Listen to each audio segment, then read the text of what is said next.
Good morning, everyone. Welcome to another session of Pathway to Prosperity. I hope you're having good weather wherever you are in the lovely country of ours of Canada. I am Carolee Iswell Turner, and I'm from the Center for Newcomers, and I'm with the RAPCAP project. And I just want you to sit back and enjoy and get a taste for how youth feel about settlement across the Prairie North region. We're going to run this kind of like a highlight reel. What's gone well over the last year. We're going to use mediums that the youth use, such as videos, spoken word, movie clips, kind of to get you comfortable with how we want to bring the youth voice to a project such as this. And as we go through, I'll introduce people and let you know what their role is and how they support the project. Before we start, one little housekeeping tool that I want to point out to all of you. Questions and answers will occur at the end of our session, the last 15 minutes. So as you go through the presentation, we won't be answering questions. It will be at the end. But at the bottom of your link, you'll see Q&A. Please type your questions there.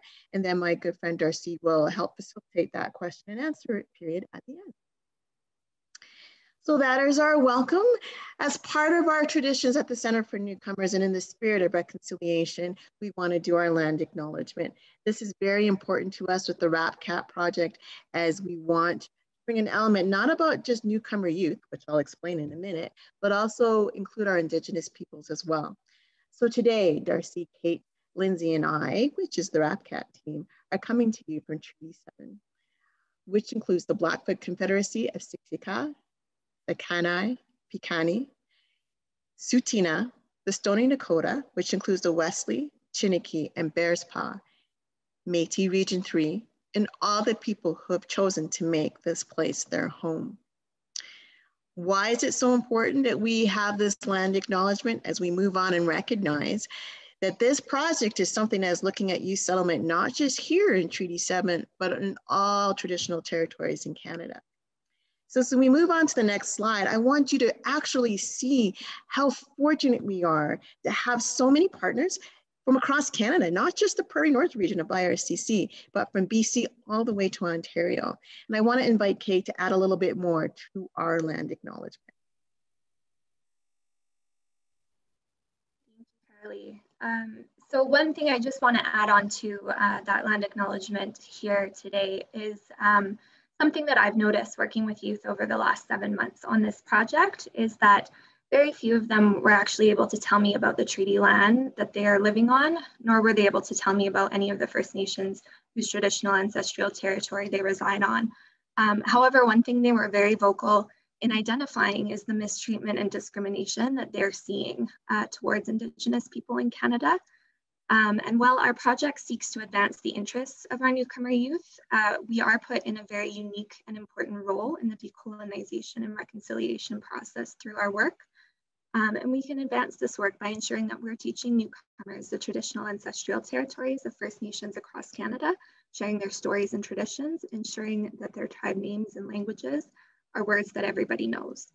As our project takes place across Treaties 1, 2, 3, 4, 5, 6, 7, 8, 9, 10, and 11, I would like everyone to take a moment just to reflect on your own personal relationship to the land you are occupying under one of these treaties and how you will advance or continue to advance the reconciliation process through your work, be it with newcomers or youth going forward. Thank you.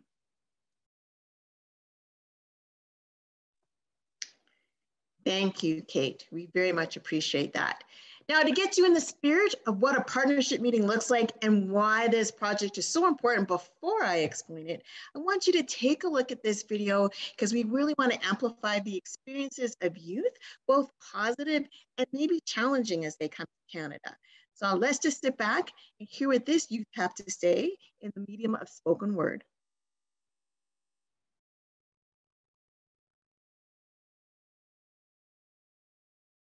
At the end of the day, when there is no work left to do, when exhaustion is all that our legs can feel, we all want to get home. But where do we go when home tells us to leave? My grandma once told me, nunca olvides cuál es tu verdadera casa. Never forget where your true home is. Grandma, I'm not in the place that saw me grow, but I will never dust my country's dirt off my shoulders. She always reminds me where I come from. I come from trajes típicos, from frijoles y tortillas hechas a mano, from brown skin and thick accents. I tell grandma I'm not welcome in my new home. Refugees! When mi gente finds a way to keep their families stable, they label us dirty immigrants! We did not want to leave, we did not want to run. Asylum seekers! But the alternative is watching your 3-year-old neighbor selling chicles next to El Mercado Negro, afraid to wake up with guns at our heads telling us, give me your money! Is that all you got? They blame us for taking away jobs that no one wants, for risking our lives to make theirs more convenient.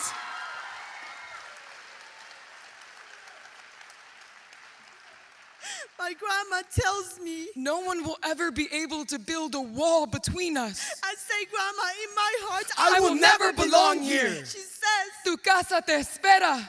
Your home waits for you. My grandma was missing something.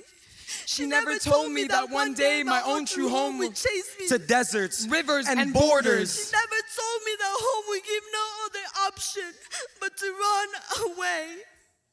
My mother tells me that home is her grandmother's tortillas.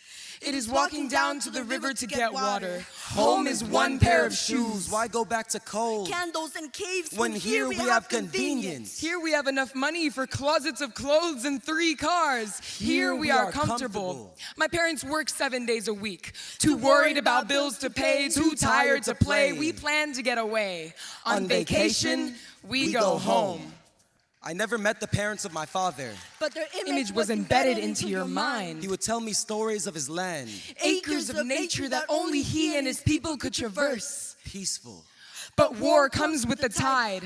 Waves of hate towards his tribe raced him to the States. And now he traces his shrapnel scars, like he'll find a path through the wounded flesh that will always remind him that he wouldn't be going back. So instead, he sits his children down and tells us about his name. Iwanyamwu. Tells us so we will love it. Iwanyamwu. So that our American tongues will feel at home under the roofs of our mouths. Faulty roofs that have never sheltered the language of Igbo. I love my heritage. I listen to all of your stories attentively, but why don't you just say, I want to go home. At the end of the day, when there is no work left to do, when exhaustion is all that our legs can feel, we all want to get home. But where do we go? That's one of my favorite videos, the passion, the energy of youth voices. And that is what RapCap is. I don't want it to be, and we don't want it to be, another superficial program where youth just come and we say they lead the process, and then we put their voices behind. We want to put their voices first. So we're very fortunate that Center for Newcomers have been tasked with an IRC project for the next 5 years to build the capacity of sectors to help newcomer youth settle. In layman's terms, what's working, what's not working, and what needs to be expanded upon from a youth perspective. And let's put that learning into action. Let's learn from their stories, their opinions. Not everyone likes hearing their stories and their opinions, but this is their authentic self and their truth.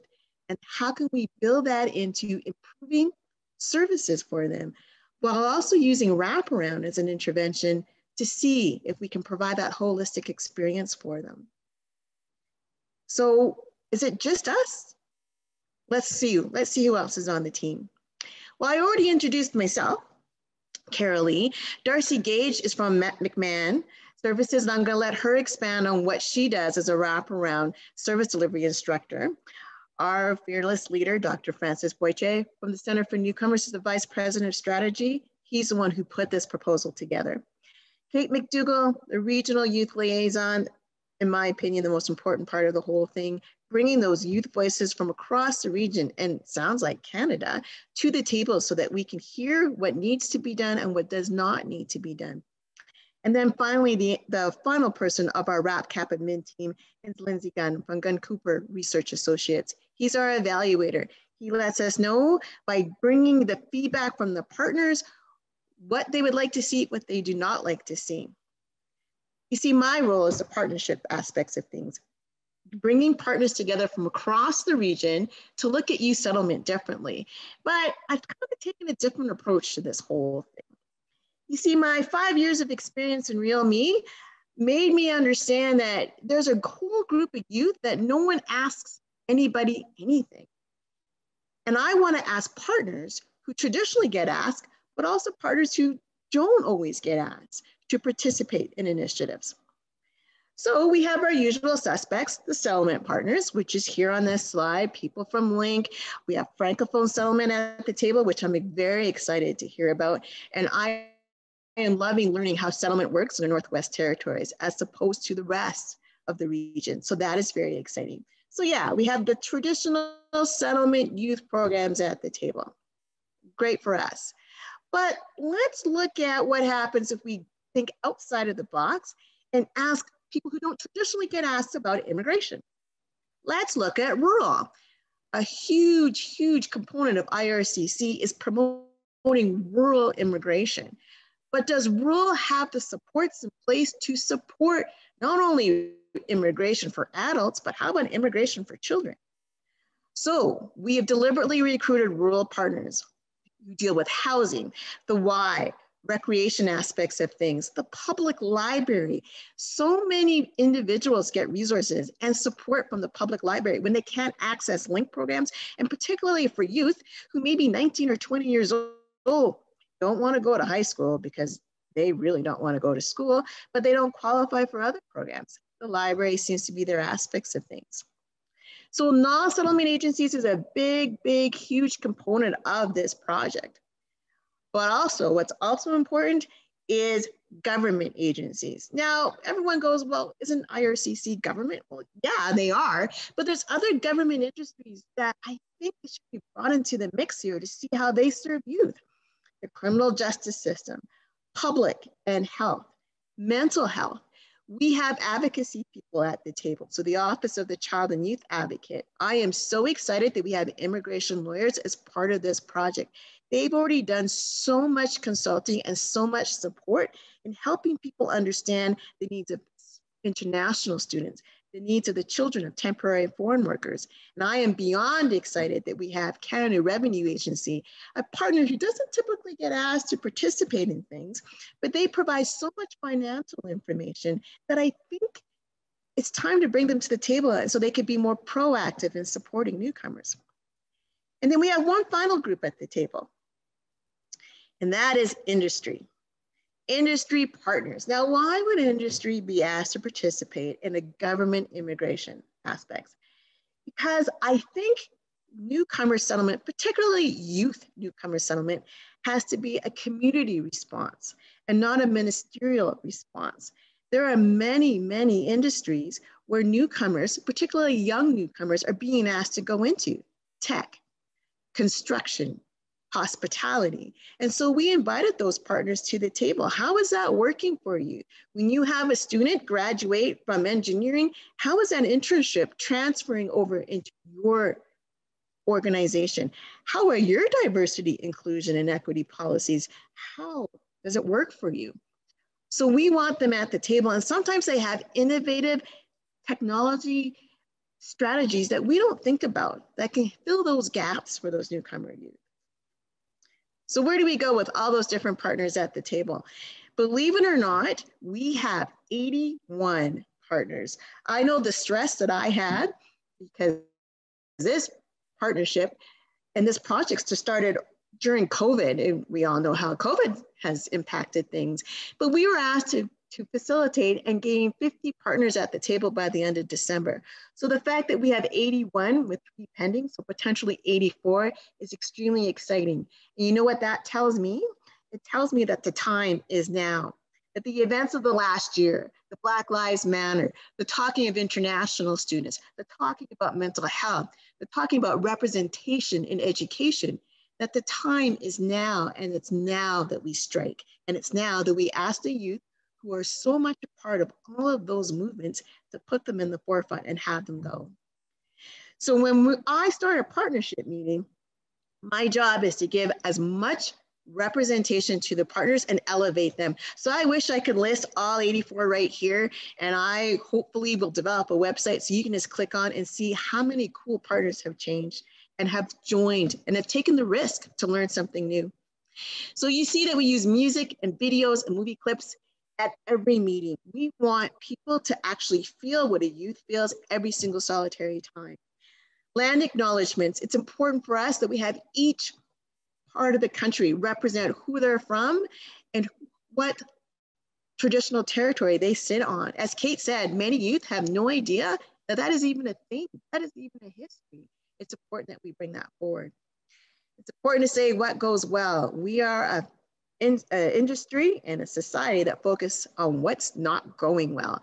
We need to focus on what is going well, and we need to hear the youth tell us what's going well and what we can kind of expand upon. So we give funder updates, we give news, we give evaluation updates, and it's awesome. The wraparound training, which I'm going to have my partner Darcy talk about in a minute. How do we get everyone on board to understand what wraparound really is? Is it holding hands, singing Kumbaya? No. Is it a way of intervention? Is it a way of strategy? Let's find out in a few minutes from her. But we always have the biggest focus of every meeting is the youth topic of the month, what they talked about, what they want us, the partners, to know.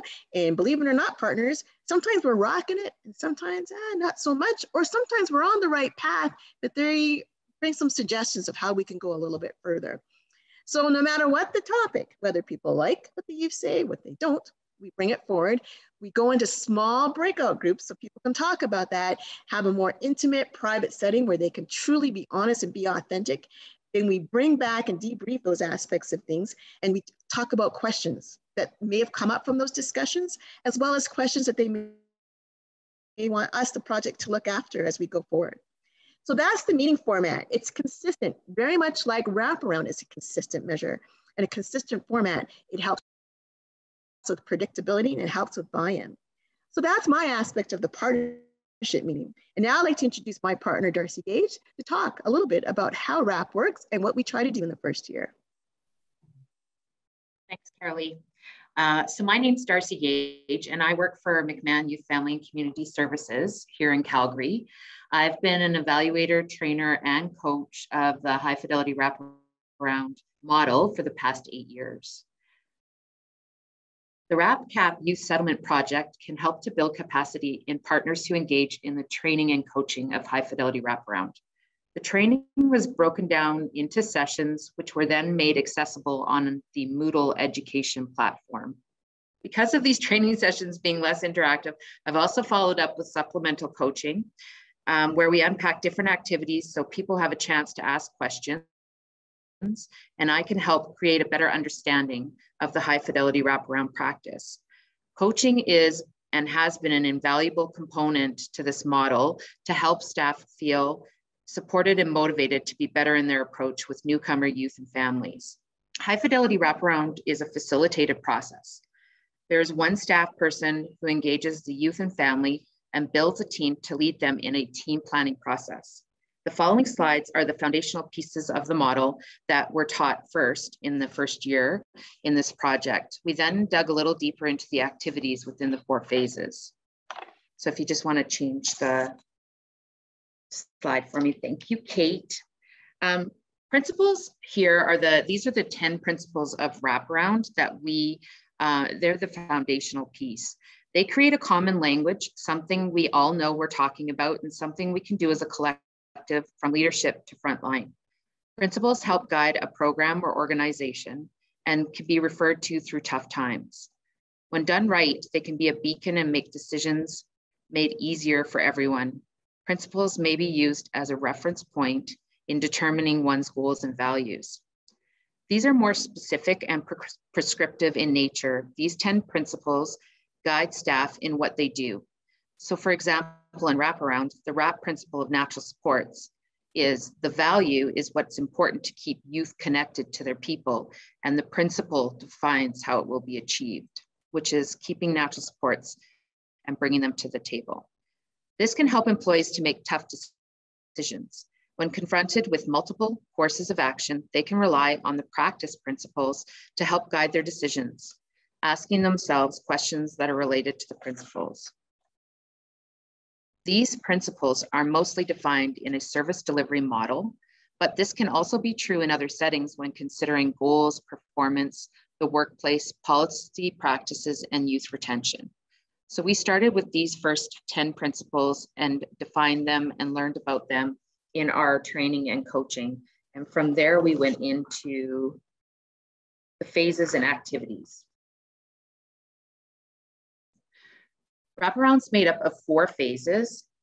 Within each phase are the activities that the facilitator is responsible for guiding the youth and their family through the process. These activities all have skill sets within each activity, and they help build self-efficacy within the staff, and they align fidelity to the model. So when Carolee was talking about us doing the same thing in our meetings, we're demonstrating to the staff that there are the same things to do in each of the phases to help us stay to fidelity of the model. It's important to note that although the phases are presented linearly in this training, the process of WRAP is very fluid and can actually go moving between these phases, depending on the team and circumstances. As you can see, there were 4 phases, and we go through each of these phases, and within these phases there are the activities, and a lot of these activities are very geared towards helping the youth and family move through this process. So I'm just going to talk a little bit about the theory of change, because that is a foundational piece of wraparound as well.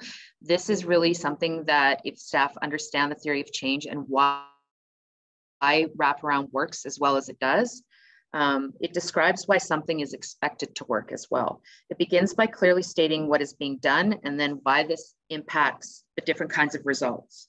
The theory of change for wraparound tells us why wraparound works and why it is different from other services and processes. It also sets expectations for what we want to accomplish with youth and families. The formal theoretical foundation of WRAP process builds from Maslow's hierarchy of needs. It takes Bandura's theory of self-efficacy and Bronfenbrenner's theory of human ecology and the integration of plans, services, and supports across the family. It takes what we understand to be professionals, natural supports, and the youth and family in the center and bringing them to the table. Simply put, the theory of change for wraparound is not an academic exercise, but should guide decision-making by the facilitator and youth family as they implement the wraparound process. 4 pillars are needed for a foundation to be solid. Here you'll see that the 4 areas are needed for the model to affect change and for things to work. The mindset is about the building of autonomy, helping meet the youth and family with respect and acceptance, and creating a collaborative partnership through guiding the work. The last thing I want to talk about is natural supports and strengths and culture, because this again is a very big foundational piece of high fidelity wraparound. When we look at natural supports, we're looking at specifically the strengths and culture of what a person brings. So with youth and their families, we're looking at the strengths that they can bring to the table, how those strengths can be utilized in building and problem solving, and looking specifically at their culture and what makes up their culture and who they are as a person and what they can bring to the table, in defining how we actually create plans that are based on the youth and family strengths and culture is extremely important when we're talking about high fidelity wraparound. So that's just a little overview. We did a lot more and unpacked a lot more and did a lot more digging deeper into the different activities and phases, but I just wanted to give you an overview of what we did in the first year, and certainly in the years to come, what we're going to be able to do is look at needs of different organizations and agencies and help adapt some of the model to what their needs in specific are. So I want to thank you for your time, and then I'm going to pass it on to our esteemed evaluator, Lindsay, to go next.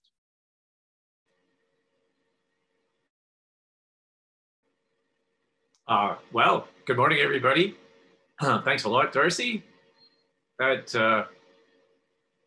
adjective has never been applied to me before, esteemed. So I'm pretty pleased about that.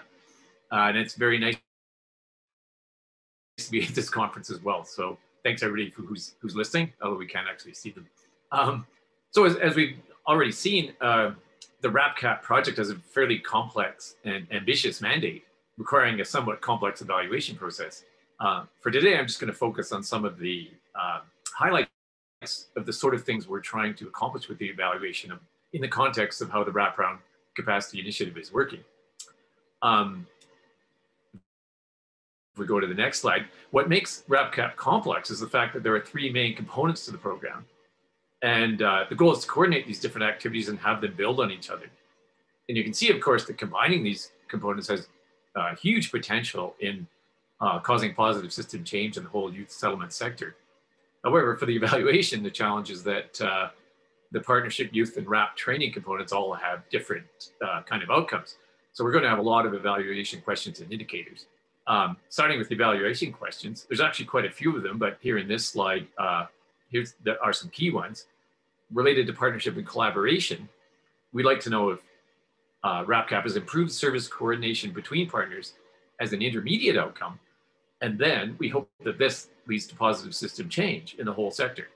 For youth, we'd first like to know if we were actually able to engage them. And then if so, were their ideas then heard and incorporated into settlement system planning? And then finally for Wraparound, were interstate agencies able to get the training and adopt the Wraparound methodology into their own services? All right, in the next slide, this is a great example of, where you keep finding new things to include in the slide. And so you just keep making the font smaller and smaller until you actually can't see anything. But anyway, as a quick description, the blue box on top shows a summary of the 3 components. There's currently 84 partner agencies, give or take a couple, who are currently signed on as observers. 188 youth have participated, which is great, for a total of 213 hours of youth activities. And there's been 30 people who have taken 28 hours of youth activities. And these are numbers, so you're probably not as interested as I am, but as an evaluator, I just find numbers easier to work with than people. So I'm enjoying this immensely. The purple boxes break those down even more into specific activities. I probably actually won't go into that now for the purposes of time. And on the bottom, the yellow boxes illustrate some of the key evaluation methods, including an online partner survey that we conducted both in September 2020 and March 2021, just recently. We're going to be doing telephone interviews of a sample of community partners. There's a youth survey and a variety of other data collection methods. So if we move on to the next slide, as we said, blending the 3 components of partnership, youth voices, and Wraparound is a complex initiative. So it'd be a huge advantage to get feedback and advice from the partners really throughout the life of the project.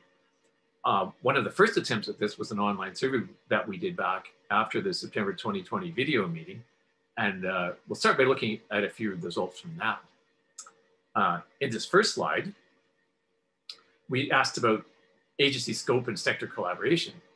And in the graph at left, the respondents said that most, but not all, the responding agencies work directly with newcomer youth. And on the right, only about half were currently working with other settlement organizations. So that latter result kind of indicates there could be a chance to improve collaboration. We also asked about how well they thought they were currently doing, or actually, sorry, go to the next slide. Yes, are they currently providing effective support for newcomer youth? And we see that actually one said no, they weren't at that time not at all effective. About a quarter were not so effective, and about a third somewhat effective. Again, probably a chance for improvement there. Then moving to the next slide, with the reuse of Wraparound methodology, only about a quarter back in September were using the Wraparound methodology, and as you can see on the left. But the results on the right indicate that almost all of them would consider using it, which is good to know. So there's enthusiasm to actually take advantage of the training. Similarly, for Wraparound skills, the graph on the left shows that most agencies back in March either had, or back in September, either had no experience with RAP or could use training. And on the right, almost all would be interested in receiving RAP training from RAPCAP program. So that was a good finding. Also in that survey, we received a long list of suggestions on how to improve the RAPCAP monthly partner meetings. The most common idea was to actually have the youth themselves talk about their settlement issues at the meetings. As well, several people thought that there should be a chance for small group discussions in breakout rooms in those video meetings. And a number of other ideas, but those were probably the two most common. In the next slide, I put 3 actual quotes. Just an example of someone saying breakout rooms would be handy for discussion, and that the second one's having a youth guest speaker at the meetings. The third one is interesting because it also points out that we not only have to hear youth, but we have to have some mechanism for putting those ideas into practice. Carolee's already pointed that out, is that have been issues where youth get to speak, but then nothing really comes of their input. Another question we asked in the next slide was how the wraparound method could help with a coordinated settlement system. And by far the most common response to that was that collaboration between agencies is very important when helping newcomer youth, and that the RAP method encourages that by its very nature. Several also said that they noticed a current lack of collaboration in their own work. It was also common that people were saying case planning needs to be youth focused. And again, that the wraparound methodology is designed to do exactly that. And here are a couple of the actual statements. The first one just emphasizing that collaboration. And the second one making the point that the services themselves, the agencies and services themselves should set up that collaboration and all the working together, not the youth. In the next slide. So at this time, going back to those 2 most commonly mentioned ideas about including breakout rooms in the video meetings and having youth guest speakers, I think both of those have been implemented quite well. We've already seen some examples of that. Youth voices have been an intrinsic part of all the video meetings since that first one. And breakout rooms have also been set up for all of those partner meetings since September. The resulting discussions from those breakout rooms have provided some really good insight into a number of the settlement issues. If we go to the next slide, one of the examples, I just wanted to show something that could result in system change. One of those breakout room discussions that was in January, where the theme was mental health. And it was noted by some partner agencies that they thought that the current system is reactive instead of a preventative system. No standards assessments are done. And that we need buy-in from the government, that if we're going to encourage immigration, we have to take into account mental health and PTSD issues that may need long-term support. Some even suggested that the mental health system is currently broken, and that it's even hard for Canadians to negotiate, let alone newcomers. So those are pretty serious issues, but they also provided a couple of interesting ideas on how we might be able to fix that.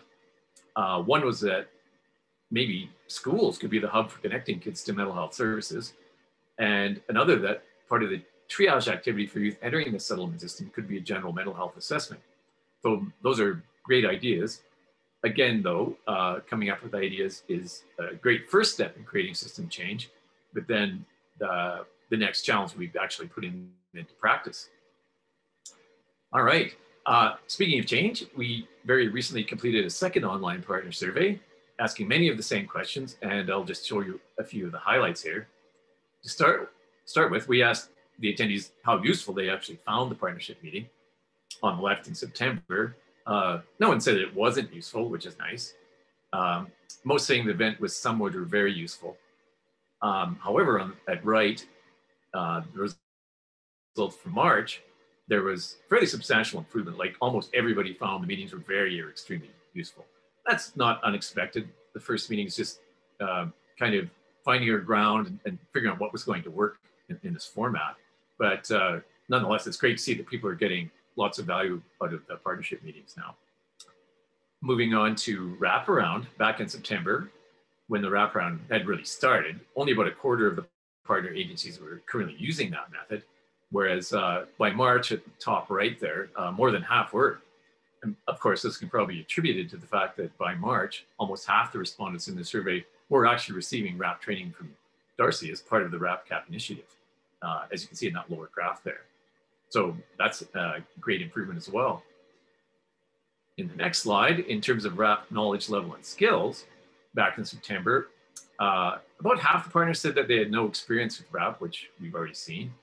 And as might be expected, because not many are using it. Well, about a third thought they had adequate skills and needed more training. And only 4 said that they had good skills.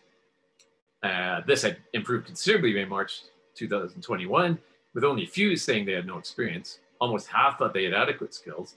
And there were several now that said that they had good or high RAP skills. So again, that's great improvement just in a relatively short period of a few months from September to March. We also previously showed the results of that question asking attendees if their agency was currently providing good support.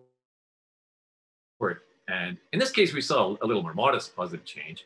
On the right there, more than half still thought that they were not so or somewhat effective, although a higher proportion did think that they were very effective, and a couple now think they're extremely effective. So that's good, but there's still clearly quite a bit of improvement, and this is self-reported from the agencies. Then with respect to youth voices, there was a new question in the second March survey asking if the youth voices presentations at the video conference improved understanding of youth settlement issues. And as you can see in the graph, a large majority agreed. So that's fantastic. On the right there are just a few of the specific potential improvements that were suggested. The first one notes that they have actually changed their forms and procedures already because of the video conferences, which is really good. And the next two mention the need for getting direct feedback from youth. And finally, that last one notes the need for constant learning about diversity and inclusion. All right, so finally, where do we go from here? Well, for starters, I've mentioned a couple of times, the next challenge will be to translate all these good ideas into action. I think that will be a real focus over the next couple of years of the project, including the input from all those breakout rooms and the many events, many youth events set up by Kate. Also, once the wraparound trainees have gotten a little bit further in their training, we will be attempting to measure their RAP knowledge and skills. All right, that's about it. Thanks very much for listening, and I will pass you along to a much more interesting segment with Kate. It's so great to have someone doing the evaluation for us because I am not good with numbers. So that's awesome. So my name is Kate McDougall. I am the Regional Youth Liaison on the RAPCAP project from Center for Newcomers, which means I get to work with the youth. And I am working with youth ages 13 to 29 across Alberta, Saskatchewan, Manitoba, and the Northwest Territories. So we're working within IRCC's Prairie North region. We really wanted to make sure that the information we were getting from youth and the lived experiences was all encompassing. So we chose to include all statuses in this project. While not all of these statuses are actually funded or supported by IRCC directly through certain programmings. So we have permanent residents, we have refugees and refugee claimants, we've got international students, temporary foreign workers, and people here on work permits. We've got new citizens, so they came over maybe as kids and are now citizens in Canada. And we've also included the voices of second generation Canadians, which I think is very important because they're often facing similar issues or struggles, but they were born here to immigrant parents. So we have done a bunch of different topics. We officially started our youth workshops in September of 2020, and we did a bunch of fun topics with them. We talked about settlement, what settlement means to them, what their experiences with settlement were. We talked about education and employment, what their experiences were with that. And I'll actually run through some of the questions that we've talked about here shortly. We talked about social integration and community building and civic participation. We talked about health and well-being, mental health and recreation.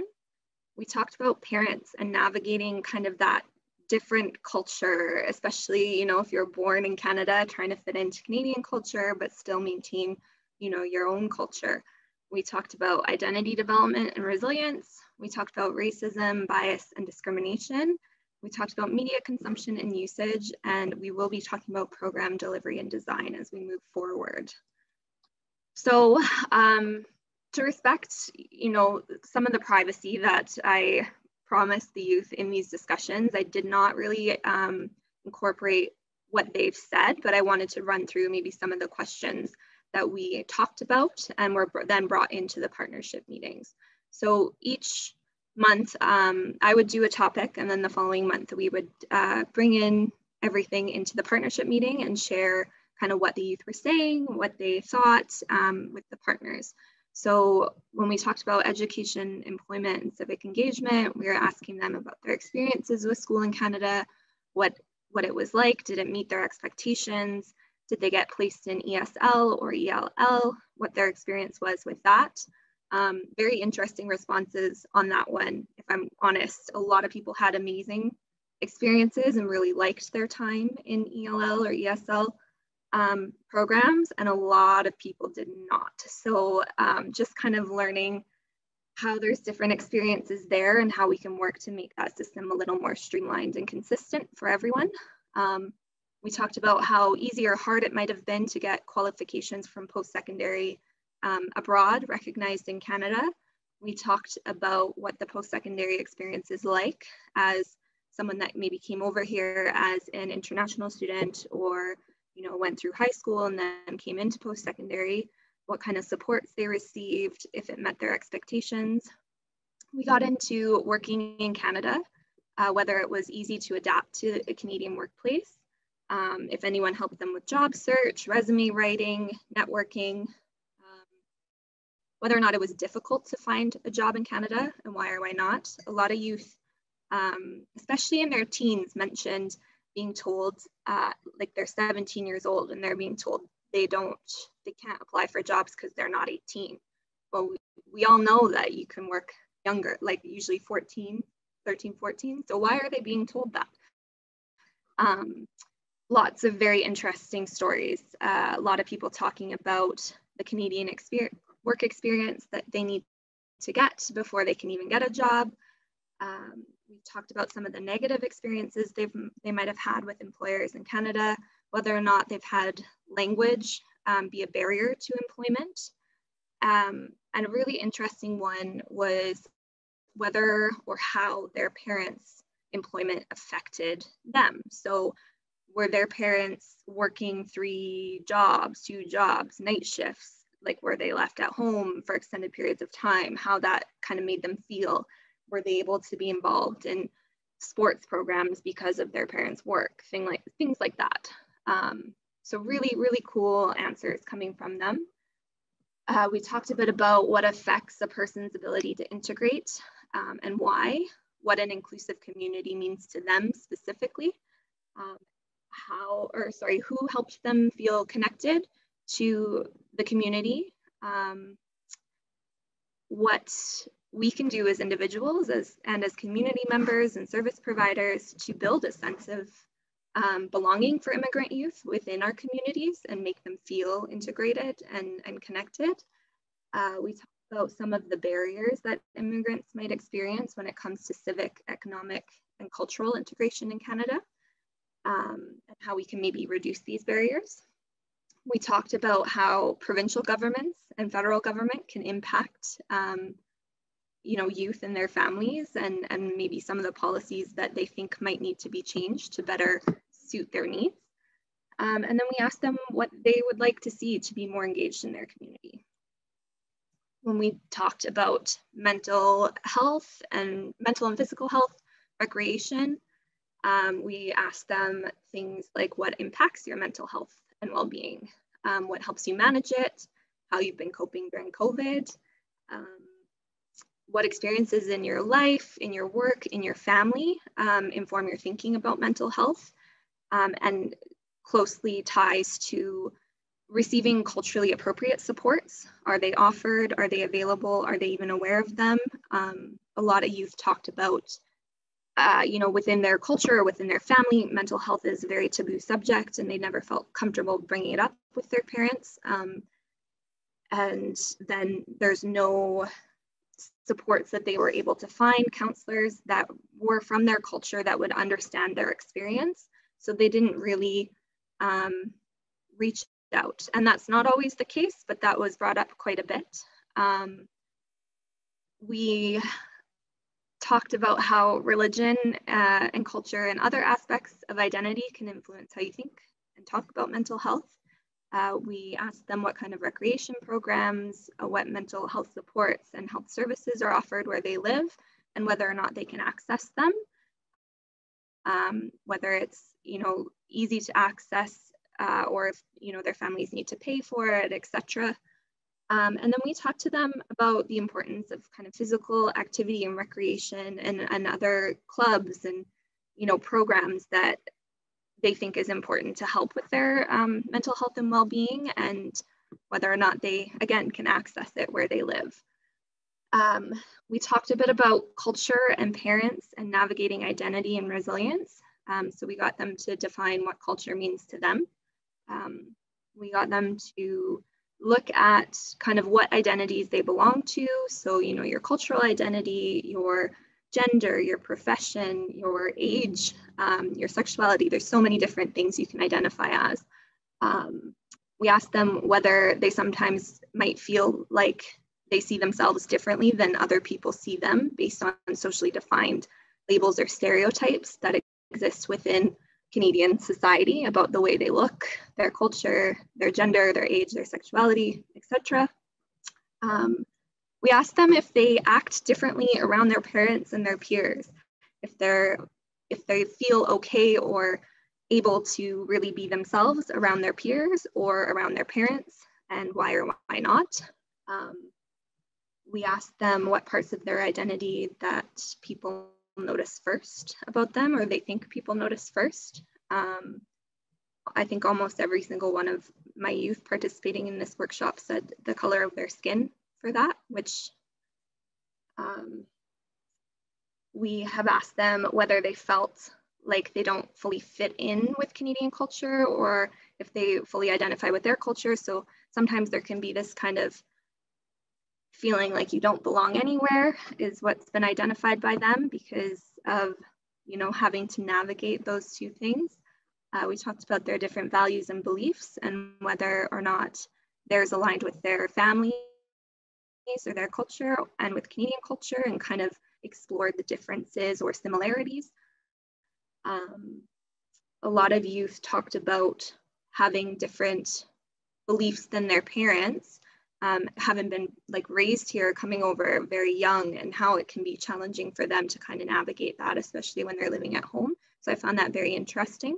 I asked them, and I should have included the poll on this because I did have it, but we asked them if they find praise or criticism more motivating. I found this to be a very interesting question because I think it was 70% said criticism was more motivating for them. So it's interesting kind of just the different dynamics people have. And then we asked them what they would say is the most commonly held misconception about people from their culture here in Canada. Got a lot of very interesting comments on that one. And before we go in and talk a bit about the biases and discrimination topic that we just did last with them, I want to just show you guys a video that I did play with the youth, which they thought was pretty funny and were able to really get into a conversation after. So hopefully it's not offensive for some people, but we'll play it here now for you. So you're not good at golf, but you're white.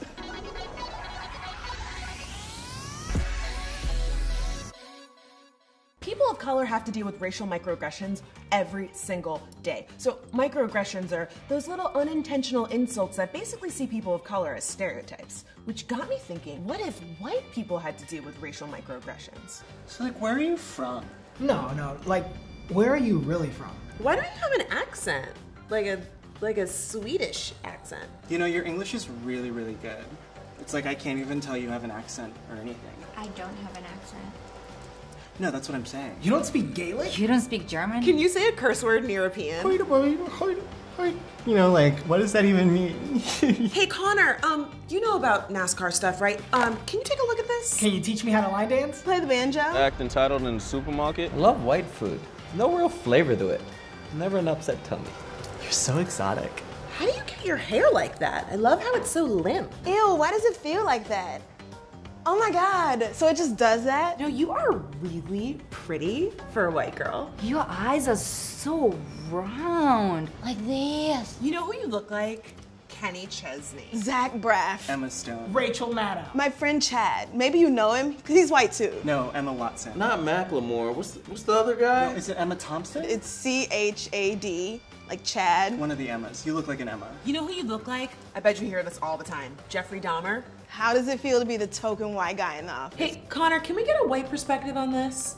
I love everything about white culture. You guys are like so fun. What do you mean you don't listen to Creed? You're white. You've never tried math. But you're white. You don't act like a normal white person. You're not really white, though. You're not really white. I'm whiter than you are. So, did all your ancestors own slaves? No, but of course he wishes that he could still own slaves. That's a part of his culture. Bryce, back me up on this one. The thing you have to understand about white culture No, I is went that to white an people are... historically white college, so okay, I know about but white culture. I backpacked in Europe. So can you say how ridiculous this was? I know. Story of my life. If you've ever experienced microaggressions because of your race, gender, sexuality, or body type, go ahead and vent about it in the comments. So hopefully you guys kind of found that humorous. The youth really responded to that in the workshops that we did, and it really got them thinking and talking about kind of microaggressions and comments and things that people say to them on a daily basis. And I was really nervous for this workshop, if I'm completely honest. It's a heavy topic, but what we did is we got the youth to do bias tests beforehand and just kind of see where their biases lied and whether or not they felt that it was accurate or not. We ran through a bunch of questions, and I know I'm kind of coming close on my time here, so I'm not going to run through all of these, but one I would really like for you all to think about as you walk away from this conference today is, what are some of the habits in your day-to-day life that may perpetuate biases? So as service providers, you know, every single human being has a bias. It's how our brain sorts information. Just kind of talking about being aware of it and understanding kind of impact versus intent. You've had some amazing things to say on these topics, but looking at, you know, who do you follow on social media? What kind of TV shows and movies do you watch? What books are you reading? Who are you spending most of your time with? What news sources do you get your information from? Things like that. So it was super great sessions, and we're looking forward to continuing with them. They're white and they say they're from. So these are just a couple of the feedback that we got after, or that I got from youth directly after the sessions, just talking about really like finding it useful to them and wanting to be a part of it, so that ensuring at least one less person doesn't have to experience the same experience as them. Exploring, you know, ongoing cultural identity crisis that can be hard to explain to others. So it was really great just to see them connect with each other and relate and be able to talk about things that they might have thought before that they were alone in experiencing. We did decide to open up some research positions just because of the vastness of this project. So to help kind of Carolee and her partners with some of the topics here, we have 7 youth doing some volunteer research on education experiences and how they can impact transition to post-secondary studies for immigrant youth, impacts of living in subsidized housing, overall post-secondary experiences. There's a bunch of different things we're exploring there. We're looking at immigrant youth and employment. We are looking at the identification of cultural impacts and struggles in the workforce, impacts of neighborhood and housing choices of immigrant families on youth's sense of belonging and experiences of racism or at-risk behaviors, impacts of experiences of racism in urban versus rural centers. I found this really interesting. We always think in in urban centers, there's a lot of resources and support, so the experience is going to be better. But a lot of youth coming from smaller towns were talking about how they felt more connected in comparison to youth from cities, because they were able to really connect with youth, with people, and kind of break down biases or stereotypes. And sorry, we are also exploring mental health with youth and impacts of risk and risk factors. As we progress into the upcoming years, we will be forming youth advisory tables by the end of December 2021. They'll get to work with partner organizations on this project to help inform the progression of the program. Because of COVID, we're kind of looking at doing it a little differently than originally planned. We're thinking of doing podcasts and kind of panel discussions with the youth and the partner organizations. And youth on these advisory tables are going to play a key role in informing the program development and design moving forward. They're going to be assessing and providing feedback on current programs and services offered by partners. And just in the month of March, we completed 100 podcast interviews, over 120 hours. I did interviewing youth. It was amazing, also really tiring. Some of the stories were kind of devastating to hear, but I'm really excited to have them be open and vulnerable and share these things, because there's a lot of important stuff that came up in these podcasts. So what's next? Carolee, I might let you jump into this one and just maybe go over that. Thank you very much, Kate.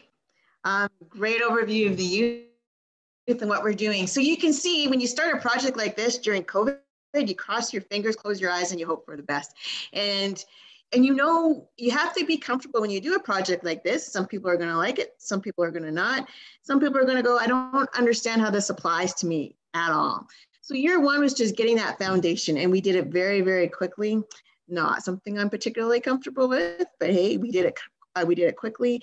So when we go into year two, for those partners who go, I still don't get how I'm a part of this, we get to get down and dirty and look at specific things within each sector of how youth are impacted in each sector. Because sometimes partners just don't know how they impact successful youth settlement. So together with youth advisory tables, which I see everyone's having a youth advisory table, but we're going to report to them. So that's what's different here.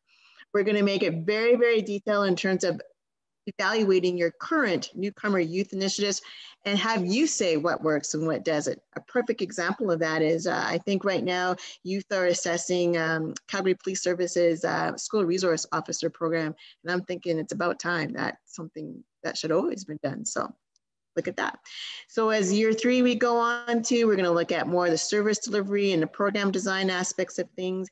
And then years 4 and years 5, we're to put on a conference. Aren't we all happy with conferences? Hopefully you get to meet in person by then, but who knows what's going on in the world. It's just an interesting place. But I think for all of us here at RAPCAP, I think it's getting used to being uncomfortable, learning on the fly, and actually the youth feedback has been amazing. And it's okay if people don't always like or understand things. But what I love is that even if people don't understand, people are coming to the table. So that is what's next for us in RAPCAP. And I think that is our time. That is exactly 1 minute short of our 1 hour time. So if anyone has any questions, I mean, Darcy and Lindsay aren't on here, but Darcy is the coaching guru and Lindsay the evaluator aspect of things, and what are we looking for and what we're looking for, and we always have room to improve. And so that's the point. And we have youth actually telling us or telling me about the partnership meetings. Carolee, that's awful. Don't ever do that again. Or Carolee, try this next time. So we welcome and we thank you for taking the time for spending it with us after a long weekend for some you worked yesterday. But that is our presentation for today. And I'm going to let my friend and colleague Darcy facilitate the question and answer session. Thanks, Carolee. So right now I see that there's 6 questions. And so I will read one out and direct it to the person that probably needs to be able to answer it. And we will answer these live for you. So the first one is, I love the evaluation piece. So this is for Lindsay. Did you set this up before the program began? I'm just overwhelmed. I'm esteemed, and then someone actually loves the evaluation piece, this is great. But yes, we did. The evaluation has been an intrinsic part of the whole process, and that actually is a mutual feedback loop too. I think the evaluation is designed to give ongoing information to the project so it can evolve throughout the course of the lifetime of the project, and vice versa. As things have come up in the program, we've modified the evaluation too. So yeah, it has been part of it since the beginning. Great, thanks. The next one is, I don't see any discussion of gender and sexuality issues here. That seems like a central concern of youth. Was it included, and if so, where? Yeah, so we didn't have it as a specific topic for the youth workshops, but it was incorporated in a lot of the discussions that we had. And we have had quite a few podcast interviews that we've done on the topics of sexuality and gender issues. And we did have, refugees and, immigrants or permanent residents or citizens that do identify as LGBTQ talk about their experiences. So we did get a lot of feedback on that, and it will be continued to be brought into all the discussions as we move forward. Thank you. This next one was answered, but if you just want to mention it again, Kate, at which age group is this initiative aimed? Yeah, so the age groups I'm working with on this project are age 13 to 29, and we are incorporating all statuses. So we have broken them down for certain topics into separate kind of cohorts, just for kind of the conversations to be appropriate. But it's been very interesting because a lot of the younger kids have talked about enjoying hearing the older perspective and vice versa. So it's been an interesting. Yeah, and there's a follow-up to that. It's age 13 to 29 seems very broad. Do you have insights, outcomes for the different age groups? We will be kind of I'll be working with Lindsay on that to kind of organize the data that we've collected. But yes, there is definitely different kind of perspectives on certain things. One I can think of off the top of my head is really the conversations surrounding kind of microaggressions and discrimination. A lot of the younger kids that are still kind of in school, junior high, high school, it's a joke. They brush it off, but kind of as people are getting older and able to kind of reflect back more on their experience, we're noticing that they are kind of finding that it was quite traumatic for them. So that's kind of an example off the top of my head. But yeah, we will be working towards kind of categorizing the differences in ages as we move forward. Another question is, it's comment and question. In our organization, we facilitate parenting sessions, and it's really nice to hear about some topics from the youth perspective. Do you have anything for youth and parents together?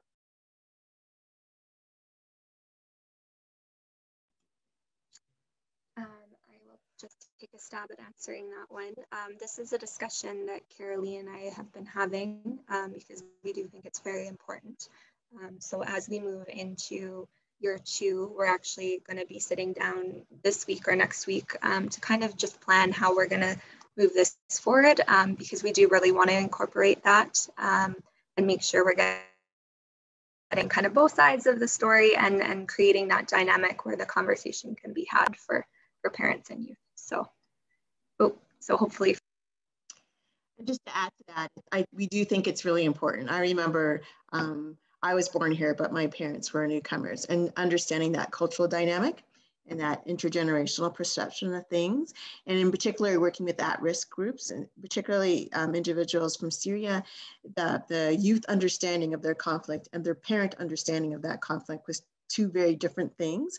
So I think it's really important to bring that element in. So as we get together as a team, we're going to try to figure that out. But if you have suggestions, even better. Somebody asked if we could if they could get a copy of the presentation. I don't know if that's. Carolee, correct me if I'm wrong, but I believe this is being recorded and is going to be put up on Pathway to Prosperity's website. Not 100% sure though. Yeah, it's posted on the virtual platform, it says.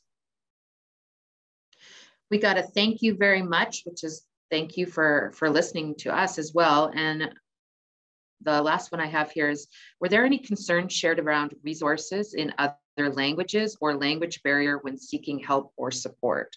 Was that talked about? I mean, I can start with this on the youth perspective. Yeah, there was definitely lots of concerns about language barriers and how it impacts all aspects of their experience. I can think specifically of an example that still really kind of resonates with me today, but after our mental health workshop, when I got to bring in some of what was shared with me into the partnership meeting, we talked a bit about the role that youth are playing as translators for their parents for many different things. And we had one youth that kind of suffered, and not one, but like lots do, but one specifically stood out in the conversations as suffering a severe mental health or physical health issue that really wasn't recognized by their parents at the time due to kind of their country of origin. And having the conversation around starting to be the translator at 6 years old and how that contributed to developing that kind of mental health issue as the person got older. And having that conversation in the partnership meeting, we had partners talk about how they didn't even realize the impacts of that. And they made a commitment at the end of that meeting to go back that day and change how they use youth to translate for their parents. We also had a lot of youth talk about their experiences in school with ESL programs and being kind of segregated maybe into lower levels. Yeah, I feel like I just need to reread that question, make sure I'm not missing anything. In terms of like our project, we are using a translation service that does both live and text translation in order to try and make this program as accessible as possible. So yeah, Carolee, do you have anything to add to that one? I think just to add to that just a little bit in terms of access and resources, I think what I'm learning as someone who's new to the settlement process, the necessary need to collaborate, particularly for youth. I think I've come across individual conversations with partners with the perceived competition for resources or the competition for numbers in terms of supporting. And the youth perspective is we don't care who's supporting us, just someone support us. And we need more than just one, we need multiple organizations to support us, because that is that aspects of moving through those aspects of settlement all the way through to gaining employment or becoming independent. And so that's one thing that has been very honest conversations regarding the perceived aspects of competition between organizations. And then Kate and I have also wondered why the Ministry of Indigenous Affairs and the Ministry of Immigration don't work together, because we've also heard from our rural partners that there's a perception of competition between Indigenous resources and newcomer resources. So very honest conversations about if youth are seeing organizations look like, this is mine, then how can youth then become part of an integrated society where they can get resources and they don't feel bad about everything. So that's been an interesting outcome as a result of this project. So I feel like a confessional some days, but I also see how that's perceived. So as we go into year 2, that's why we're going to dig deep and see what we can change. Sorry, you're talking there just made me think of one more thing in relation to kind of the language barrier. So I've had a bunch of conversations with youth that are either international students or they came over as like working holiday visas or temporary kind of foreign workers, as well as refugee claimants. And there really isn't any supports that they're aware of that they can offer for language training, such as the federally funded LINK program. So they often don't qualify for that.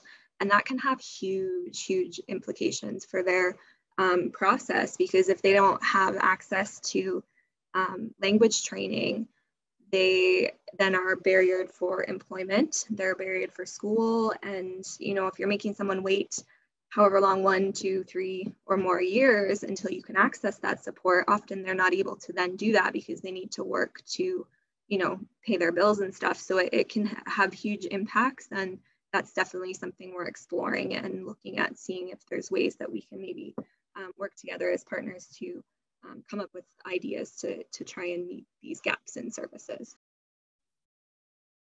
And there's just one other comment about, thank you very much for sharing this information about a great project. And that's it for question and answers.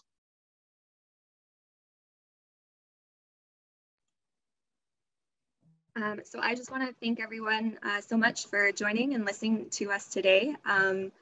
Our contact detail here, if you want more information about the project, sorry, I forgot to put the website link on there, but you can send us an email to the RAPA Center for Newcomers, or give Carolee and I a call if you want more information. So thank you so much. Have a great day. Thank you so much. Have a great day. Thank you.